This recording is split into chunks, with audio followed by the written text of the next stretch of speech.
Sekarang ini memang dunia baru berada pada posisi yang tidak mudah, pada keadaan yang sangat sulit sekali.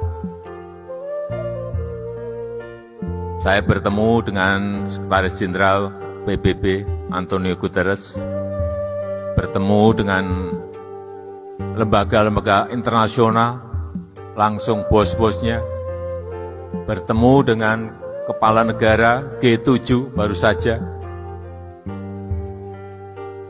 Saya tanyakan, sebetulnya dunia ini mau kemana? Beliau menyampaikan, Presiden Jokowi, tahun ini kita akan sangat sulit. Tahun ini kita akan sulit. Terus, kemudian seperti apa? Tahun depan akan gelap.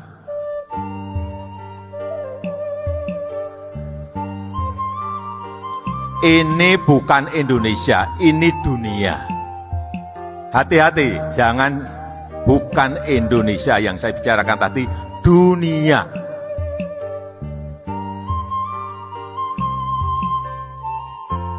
Kita bicara dunia dulu. Semua negara sekarang ini berada pada keadaan yang tidak mudah.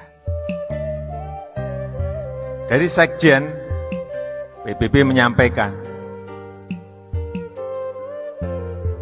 dari IMF, dari Bank Dunia menyampaikan, bahwa akan ada 60 negara yang akan ambruk ekonominya. Dan sekarang sudah mulai satu persatu. Angkanya adalah 9 terlebih dahulu, kemudian 25, kemudian 42. Mereka sudah secara detail mengkalkulasi. Apa yang dikhawatirkan itu betul-betul kita lihat. Dan sekarang ini 320 juta orang di dunia sudah berada pada posisi menderita kelaparan akut, dan sebagian sudah mulai kelaparan. Ini saya sampaikan apa adanya. Karena memang posisi pertumbuhan ekonomi semuanya bukan hanya turun, tapi anjlok semuanya. Turun semuanya. Singapura, Eropa, Australia, Amerika, semuanya. Pertumbuhan ekonominya turun, tetapi inflasinya naik, harga-harga barang semuanya naik. Inilah kondisi yang sangat, kalau boleh saya sampaikan, dunia sekarang ini sudah pada kondisi yang mengerikan. Amerika yang biasanya kenaikan barang atau inflasi itu hanya berada pada posisi 1%, hari ini sudah berada di 9,1%. Bensin naik sampai 2 kali lipat. Di Eropa juga sama. Coba di negara kita bayangkan, kalau Pertalite naik dari 7.650 harga sekarang ini, kemudian naik menjadi harga yang benar adalah 17.100, demonya berapa bulan?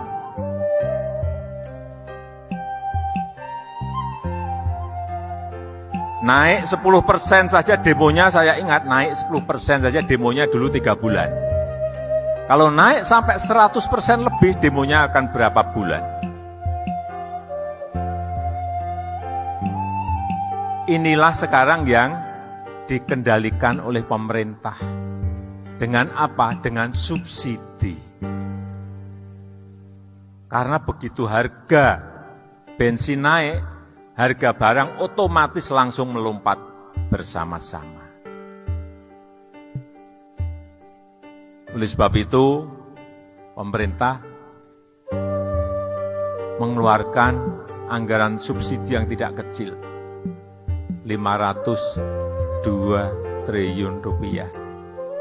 Yang tidak ada negara berani memberikan subsidi sebesar yang dilakukan oleh Indonesia.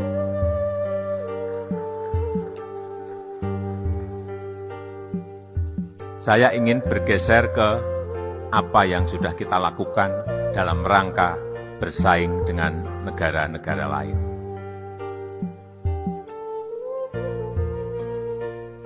Fondasi dalam kita bersaing dengan negara-negara lain harus mulai kita tata dan kita bangun. Karena ke depan bukan negara kecil, bukan negara besar mengalahkan negara kecil, bukan. Bukan negara kaya mengalahkan negara miskin, bukan.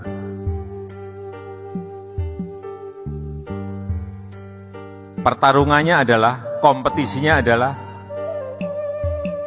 negara cepat itu akan mengalahkan negara yang lambat. Dan untuk cepat itu dibutuhkan fondasi-fondasi. Inilah yang sedang kita kerjakan. 1. Infrastruktur. Ini mungkin baru akan terasa nanti 5 tahun atau 10 tahun yang akan datang. Tidak bisa instan kita rasakan sekarang. Tetapi begitu kita berkompetisi dengan negara-negara lain, kalau infrastruktur kita, kalau stok infrastruktur kita baik, akan kelihatan kita bisa bersaing atau tidak bisa bersaing.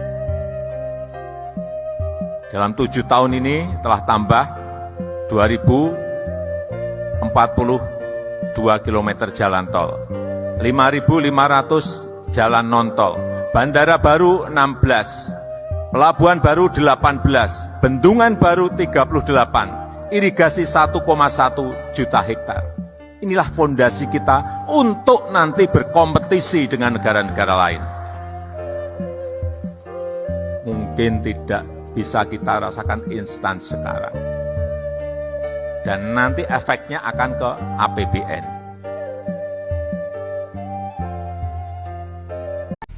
Saya itu paling sedih kalau mendengar ada warga negara kita yang sakit, kemudian perginya ke luar negeri, ke Malaysia, ke Singapura, ada yang ke Jepang, ada yang ke Amerika. Dan khusus untuk Kalimantan Barat, dan mendengar banyak sekali yang ke Kucing. Berapa capital outflow kita, uang yang keluar untuk membiayai yang sakit dan keluar negeri, lebih dari 110 triliun rupiah setiap tahunnya. Oleh sebab itu, pada saat Pak Gubernur menyampaikan pada saya, Pak, saya minta bantuan ke pemerintah pusat. Saya akan bangun gedungnya, kami minta bantuan dari Bapak nanti alkesnya. Saya jawab saat itu juga, bangun, alkesnya saya siapin. Habis 205 miliar, alkesnya juga kurang lebih 200-an miliar. Ini yang namanya gotong royong untuk menyelesaikan tadi uang yang harus keluar karena tidak siapnya rumah sakit kita. Tadi saya cek ada 277 tempat tidur, cek ruang operasi, cek ICU, semuanya saya lihat sudah super modern. Jadi saya ingatkan, gak usahlah kita keluar. Di sini sudah siap dan cukup untuk menangani kasus-kasus yang ada.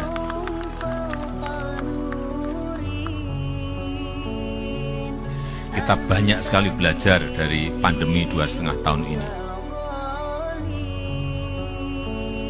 Melihat bagaimana sistem kesehatan nasional kita, mana yang harus kita perbaiki, mana yang lamban, yang harus dipercepat. Sarana apa yang harus diberi, semuanya menjadi kelihatan pada saat kita menderita memang jadi kelihatan semuanya. Pada saat kita krisis kesehatan karena pandemi, kelihatan semuanya. Mana yang nggak benar kelihatan, mana yang lamban kelihatan, mana yang kurang kelihatan. Inilah yang kita perbaiki. Dan saya senang pada hari ini bisa melihat bangunan yang sangat megah ini, dan saya sampaikan selamat pada seluruh masyarakat Provinsi Kalimantan Barat. Dan dengan mengucap Bismillahirrahmanirrahim, pada siang hari ini saya resmikan Tower A dan B Rumah Sakit Umum Daerah Dr. Sudarso di Pontianak, Kalimantan Barat.